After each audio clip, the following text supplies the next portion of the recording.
Bismillahirrahmanirrahim. Assalamualaikum warahmatullahi wabarakatuh. Perkenalkan, saya Febrianti, mahasiswa Fakultas Ekonomi dan Bisnis Islam IAIN Bone. Di sini saya akan menjelaskan sedikit materi mengenai investasi pada pasar modal syariah. Baik, yang akan kita bahas yang di sini pertama, kita akan membahas mengenai pengertian pasar modal syariah. Apa sih pasar modal syariah itu? Pasar modal syariah adalah pasar atau wadah yang digunakan untuk memperjualbelikan berbagai instrumen keuangan, baik jangka pendek, menengah, ataupun jangka panjang, yang bisa juga digunakan dalam bentuk utang maupun modal sendiri.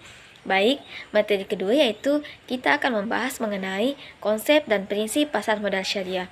Apa sih konsep dan prinsip pasar modal syariah itu?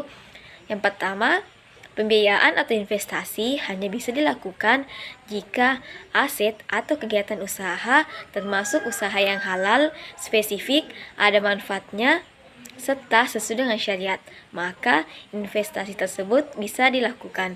Kemudian yang kedua yaitu dalam pasar modal syariah, uang merupakan pertukaran nilai yang bisa digunakan selama pemilik dana atau pemilik modal memberikan investasinya, maka ia akan memperoleh keuntungan dari bagi hasil usaha yang dilakukan. Hal ini juga mengharuskan pembiayaan dan investasi berada pada mata uang yang sama untuk melakukan pembukuan kegiatan. Kemudian yang ketiga yaitu sesuai dengan prinsip pertama, pasar modal syariah mengharuskan adanya akad atau perjanjian yang sangat jelas antara pemilik serta harta dengan emiten yang jelas. Kemudian yang keempat yaitu baik pemilik harta ataupun emiten tidak boleh mengambil risiko di batas kemampuannya. Hal ini bisa menimbulkan kerugian yang sangat tinggi baik satu pihak maupun kedua pihak. Kemudian yang kelima yaitu adanya penekanan pada mekanisme yang sangat wajar serta prinsip kehati-hatian terhadap investor. Hal ini untuk menghindari adanya kesalahpahaman dan hal-hal buruk yang terjadi ketika terjadinya transaksi. Baik, materi ketiga yaitu mengenai perbedaan pasar modal syariah dan pasar modal konvensional. Yang pertama yaitu dari segi instrumen yang dijual. Instrumen yang dijual pada pasar modal syariah yaitu saham, obligasi, reksadana yang sesuai dengan hukum syariah. Kemudian instrumen yang dijual pada pasar modal konvensional yang pertama yaitu saham, obligasi, reksadana, opsi, waran, dan right. Kemudian dari segi emiten penjual saham pada pasar modal syariah yaitu telah memenuhi syarat-syarat syariah yang sesuai.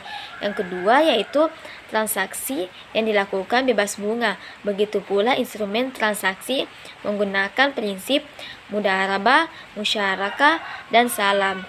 Sedangkan emiten penjual saham pada pasar konvensional yaitu bisa melakukan penjualan sahamnya secara bebas dengan tidak memperhatikan halal dan haramnya, serta memiliki bunga. Kemudian ketiga yaitu dari segi indeks saham pada pasar modal syariah yaitu seluruh saham yang tercantum pada pasar modal syariah sudah terjamin halalnya, sedangkan indeks saham pada pasar konvensional yaitu indeks yang ada terbuka secara bebas dengan tidak memperhatikan halal dan haramnya secara khusus.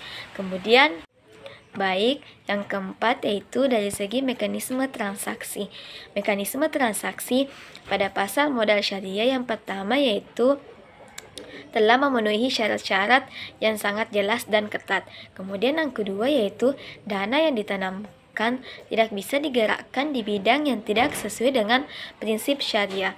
Yang ketiga yaitu pasar modal syariah terbebas dari prinsip ribawi, garar, manipulatif, dan juga judi. Sedangkan mekanisme transaksi pada pasar modal konvensional yang pertama yaitu tidak adanya batasan pada pasar modal sehingga perputaran uang terbuka secara bebas. Konsep bunga pada pasar modal konvensional sudah pasti ada. Yang ketiga yaitu saham bisa digerakkan di segala bidang selagi menghasilkan keuntungan. Kemudian yang kelima yaitu dari segi obligasi. Obligasi pada pasar modal syariah yaitu sesuai dengan fatwa DSN MUI _4_2000 tentang pembiayaan mudharabah, yaitu pihak pemegang obligasi yaitu pemilik modal atau sahibul mal, bukan kreditur. Sedangkan obligasi pada pasar modal konvensional yaitu prinsip yang digunakan adalah prinsip bunga atau riba, dan pemegang obligasi yaitu kreditur atau pihak yang berutang. Baik, materi keempat yaitu mengenai produk-produk pada pasar modal syariah. Yang pertama yaitu saham syariah. Saham syariah adalah saham yang berasal dari perusahaan yang kinerja dan produknya sesuai dengan prinsip-prinsip syariah di pasar modal. Kemudian yang kedua yaitu sukuk. Sukuk adalah efek sekuritas aset yang sesuai dengan prinsip-prinsip syariah di pasar modal. Kemudian yang ketiga yaitu reksadana syariah. Reksadana syariah adalah wadah untuk mengumpulkan dana dari masyarakat, kemudian dikelola oleh manajer investasi, lalu diinvestasikan ke surat berharga seperti saham, obligasi, dan instrumen pasar uang yang sesuai dengan ketentuan dan prinsip syariah di pasar modal. Kemudian yang keempat yaitu efek beranggun aset syariah adalah efek beranggun yang portofolionya terdiri dari aset keuangan berupa piutang peminjaman yang tidak bertentangan dengan prinsip-prinsip syariah. Kemudian yang kelima yaitu dana investasi real estate adalah wadah yang digunakan untuk menghimpun dana dari pemodal kemudian diinvestasikan ke aset real estate. Baik, materi kelima yaitu mengenai perkembangan pasar modal syariah di Indonesia. Perkembangan pasar modal syariah di Indonesia sangat mengalami kemajuan. Hal ini bisa tercermin dari keluarnya beberapa fatwa Dewan Syariah Nasional Majelis Ulama Indonesia terkait pasar modal syariah. Ada 5 fatwa Dewan Syariah Nasional Majelis Ulama Indonesia terkait pasar modal syariah. Yang pertama yaitu nomor 5 DSN MUI _4_2000 tentang jual beli saham. Yang kedua yaitu nomor 20 DSN MUI _9_2000 tentang pedoman pelaksanaan investasi di reksadana syariah.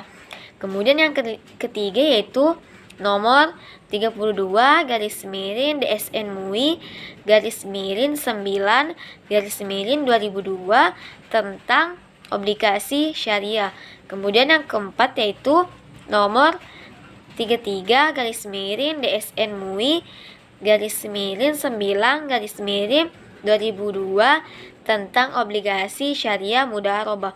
Yang kelima yaitu nomor 41 DSN MUI _3_2004 tentang obligasi syariah ijarah.